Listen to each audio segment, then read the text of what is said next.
Want to know some practical tips for finding the one for you? Stay tuned. Woo!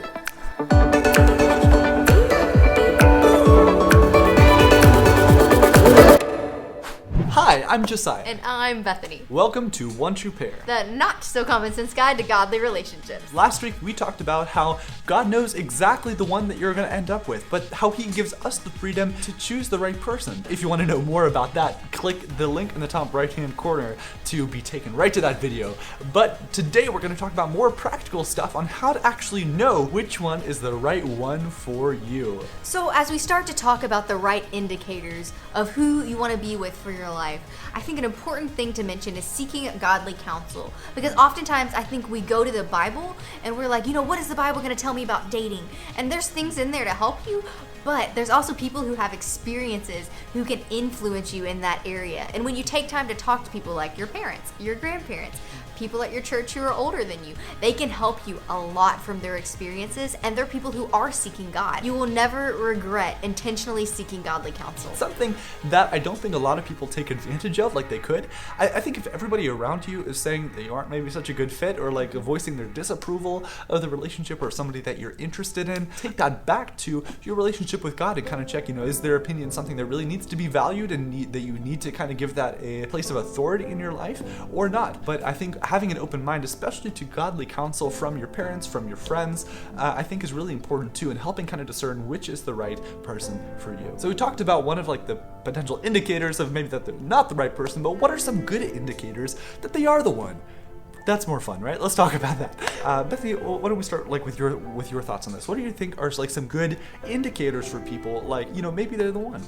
Well, I think first and foremost, for me, it's finding someone who has a heart seeking after Jesus. And I know oftentimes people say, yeah, like people can always pursue a relationship with Jesus later. Right now, I care about their character and who they are. But when you have a relationship with Jesus, every other part of your being stems from your relationship with Jesus. So I think first and foremost, you need to find someone who is intentionally seeking biblical truth and is intentionally living that out in every aspect of their life.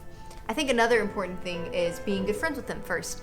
Because if you're just like, hey, they look cool, and you don't know them, you might want to get to know them, because you can't know someone's character until you see them in different situations. That's something that I think that a lot of people get wrong with dating. I don't think you have to date around to find out what kind of person fits well to you. I think you can find that out really well in your friend circle and what kind of people that you work well with, and then you'll see one-on-one better, is this person who's a potential teammate a good teammate for me? People ask a lot of questions. That's something that we've also talked about a little bit, is asking lots and lots of questions. It's really important to get to know them also on a spiritual level of like where they are spiritually and kind of where they're headed spiritually, if they have like any goals like for the future, like if that's something that's a priority to them, or if they're comfortable with where they are. If somebody is just very comfortable with where they are, they're not going to be able to really lead you to the next level. These are things that you want to find out way before you actually start dating. And if you're already starting dating, these are good questions, deep things to talk about, make good conversations over dinner, things that will be good indicators to you if they are the one. They're just, say that they're a Christian but like act like totally different otherwise, or like just kind of get like a feel for who they are. Oftentimes you hear people say, you need to date someone who's like totally like not like you, because that's how you need to be.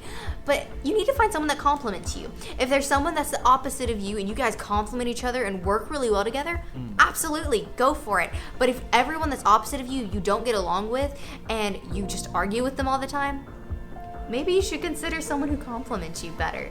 Personality and how you interact with each other is a huge part of seeing if someone is the right person for you. Humor is another really important thing, so important that we'll actually be making a separate video about that, because that's really important.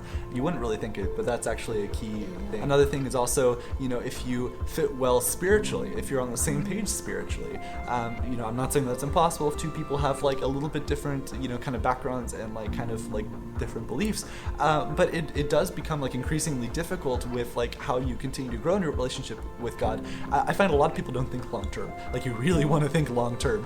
Where are you going to go to church together?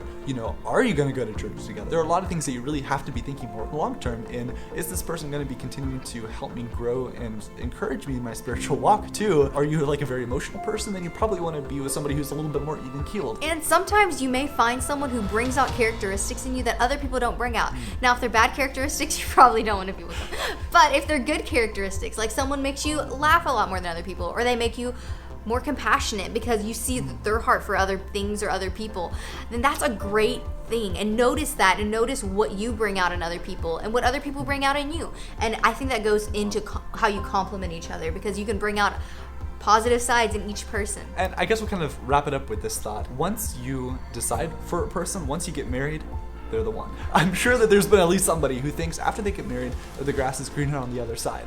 But people are always going to have like their quirks. You just want to find somebody who really fits well to you. And ultimately, once you make that decision for somebody, you're committing to them for life. Like, you are committing to them for life. And obviously there are exceptions, like if it's an abusive relationship or whatever. Hopefully you would have found that out before you marry them. Again, the process of getting to know them in a group first, and then, one-on-one, taking things wisely, and then hopefully when you are ready to get married, you're at a point where you can actually make a very informed decision about this person. You really are deciding on them for life, and it's not a scary thing. It's such an amazing thing. But once you do choose them, they're the one. So to sum up, if someone compliments you spiritually and personality-wise, and they bring out the best in you, this person might be the one for you. So that's all we got for you today. Tune in next week for another cool episode. Hopefully you're getting some value out of this. If you are, please do hit that subscribe button, and we'll see you next week. Woo!